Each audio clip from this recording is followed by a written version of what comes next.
اتفضل يا ابني، كلنا سامعينك. آه، يعني انا زي ما تقول كده انا شخص كسلي. ده رأي بابا. ماما بقى رأيها ان انا بروتة.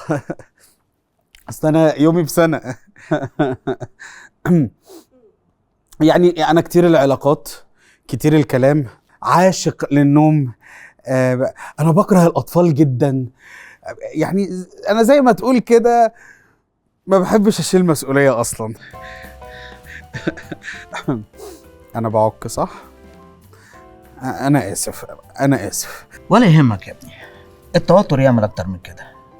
نبدأ من الاول. قول لي انت بتشتغل ايه؟ ولا حاجة. انا مش بشتغل. انا لحد دلوقتي باخد مصروفي. تخيل. اصل يعني هشتغل ايه يعني؟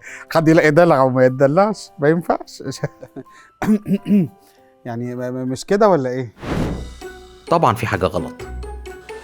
لما تقدم أسوأ ما عندك في الوقت اللي المفروض تقدم فيه أحسن ما فيك، يبقى فيه حاجة غلط. خلي بالك، لازم تكون مسؤول عن كل كلمة بتقولها.